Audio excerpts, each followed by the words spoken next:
बहुत बहुत धन्यवाद। सभी को मेरा प्रणाम। और आज मैं मीराबाई जो थी,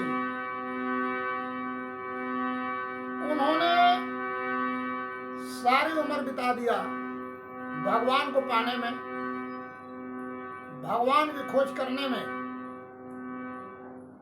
सारी उम्र बीत गई और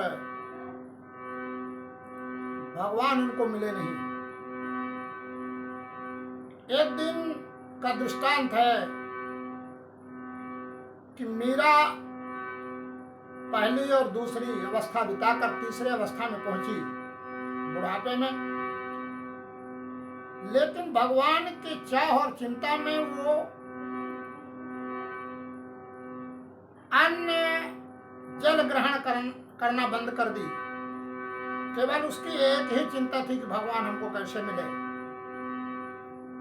एक दिन एक पुरोहित मिले और मीरा से कहा कि कहाँ भटक रही हो बेटी।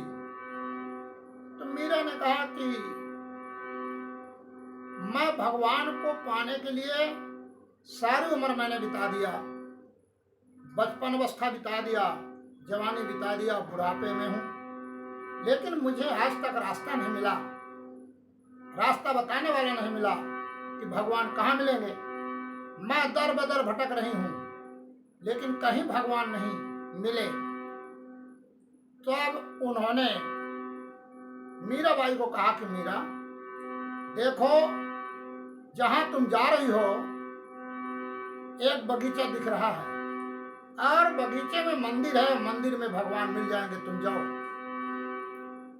उसको ढाढ़स बंधा और उसी रास्ते से जब चलने लगी, गर्मी का दिन था, तेज धूप था, शरीर उसकी जर्जर थी, लेकिन वो बगीचे तक न पहुंच पाई। अब बीच में ही उसको चक्कर आ गया और गिर गई। जब वो गिर गई तो चारों तरफ से कागा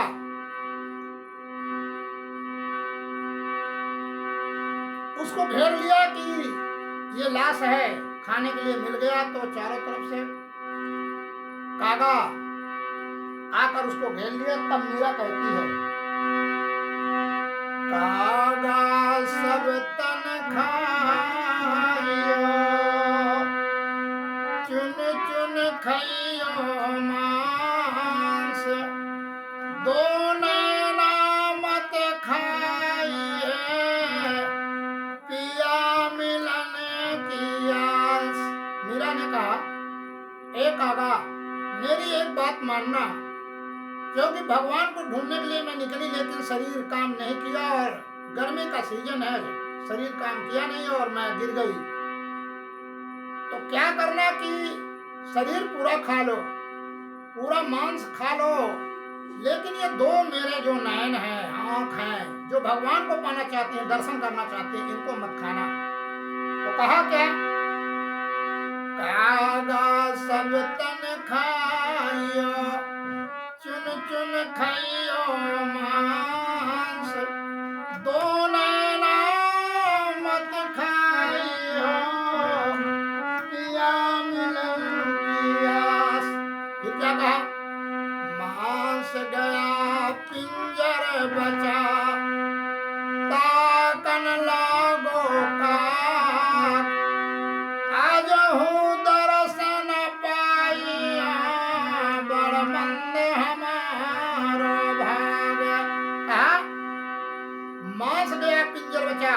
मीरा ने कहा कि मैं कमजोर हो गई, अब शरीर में कोई ताकत है नहीं और तुम चारों तरफ से घेर लिए हो, लेकिन मेरा एक निवेदन है। क्या कहा, कागा नैन निकासी के।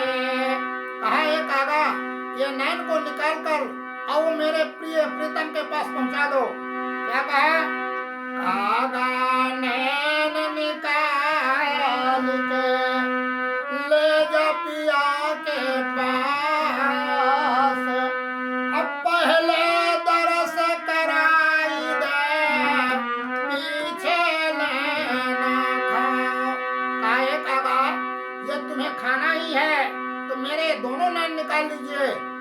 उस मालिक के पास ले जाकर पहुंचा दो, मैं उनका दर्शन कर लूं, इसके बाद तुम खा लेना। लेकिन उसको कहीं भगवान मिले नहीं। तब तक संत रविदास जी आ गए और वीरांगना, वो महारानी महलों में रहने वाली बीहड़ जंगल में पड़ी थी। संत रविदास जी आए, उन्होंने पूछा, बेटी यहाँ बीहड़ जंगल में? तो आंख से आंसू बह रहे थे। उन्होंने कहा कि सरकार, मैं भगवान के खोज में सारी जिंदगी बिता डाली, लेकिन मुझे भगवान मिले नहीं। आज एक पुरोहित मिले, एक विद्वान मिले, अब मुझे कहा जाओ ये बगीचे में मंदिर है, अब मंदिर में भगवान है। लेकिन मैं जब चलने लगी, शरीर काम किया नहीं, शरीर जर्जर है, धूप का गर्मी का महीना, और मुझे चक्कर आया, मैं यहाँ पर गिर गई। और यहाँ पर कागा, ये मुझे खाने के लिए मेरे इंतजारी में है। तो संत रविदास जी ने कहा, बेटा कहीं मंदिर में, मस्जिद में कहीं भगवान नहीं है। भगवान तुम्हारे अंदर जो ये पिंजरा बनाया है, जो ये मंदिर बनाया है, इसी मंदिर में भगवान है, तुम कहीं बाहर मत ढूंढो। तो मीरा ने कहा कि आज तक ऐसी बात मुझे कोई नहीं बताया, लेकिन क्या आप मुझे भगवान का दर्शन करा सकते हैं? तो संत रविदास जी मीरा को वहीं पर बैठाया और वहीं पर संत रविदास जी ने नाम रतन दिया, नाम जड़ी बूटी दिया। तो मीरा ने क्या कहा, और जब साधना में बैठ गई, 1 दिन 2 दिन 3 दिन, और जब उसकी चढ़ाई हुई, तीसरा नेत्र छठा चक्र, और जब उसकी तीसरी नेत्र खुली और जब आगे चढ़ाई की, तब वो बयान करती है, क्या कहती है, पायो जी मैं तो नाम रतन धन पायो, पायो जी मैं तो नाम रतन धन पायो। उसने कहा मेरे सद्गुरु मिल गए, संत रविदास जी मिल गए, और उन्होंने नाम रूपी जड़ी दिया, जिसको पाकर मैंने साधना किया, और वो मालिक का मुझे दर्शन आज हो रहा है। वो बयान कर रही है, पायो जी मैं तो नाम रतन धन पायो, पायो जी मैं तो नाम रतन धन पायो। वस्तु अमोल की दी मेरे सतगुरु, वस्तु अमोल की दी मेरे सतगुरु, कारी कृपा अपनायो, पायो जी मैं तो नाम रतन धन पायो, पायो जी मैं तो नाम रतन धन पायो। फिर क्या कहती है, खर्चे नहीं कोई चोर न लेवे, खर्चे नहीं कोई चोर न लेवे,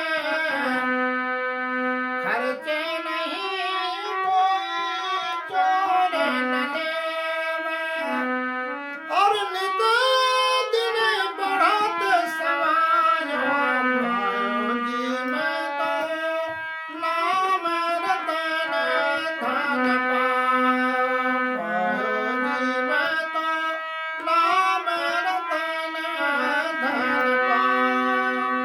संत रविदास ने नामदान दिया, मीरा ने साधना किया।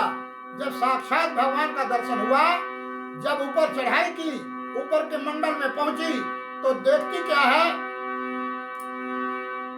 अचरज देखा भारी साधो, अचरज देखा भारी रे, अब बिना भूमि एक महल बना है, तामे जो तुजारी रे, अब आंधर देख देख सुख पावे, बात बतावे सारी रे, अब बहिरा सुन सुन मस्त होता है, तन की सुध विसारी रे, अचरज देखा भारी साधो, अचरज देखा भारी। मीरा बयान करती है कि मैं जब मेरी चढ़ाई हुई, जब मेरी जीवात्मा जगी, जब वस्तु अमोलक दी मेरे सदगुरु, कहा संत रविदास जी ने ऐसा वस्तु दिया, ऐसा नाम रूपी नौका दिया मुझे, जब मैं उसमें चढ़कर आसमान में सैर की, और जब उस मालिक को दीदार दर्शन हुआ, तब मैं क्या देखती हूँ, तब बता रही वहां का बयान करती है कि अचरज देखा भारी साधो, अचरज देखा भारी रे, बिना भूमि एक महल बना है, तामे जो तुंजारी रे, और बहिरा सुन सुन मस्त होत है, तन की सुध विसारी रे, और आंधर देख देख सुख पावे, अब बात बतावे सारी रे, अचरज देखा भारी साधो, अचरज देखा भारी रे। तो बहुत बहुत धन्यवाद।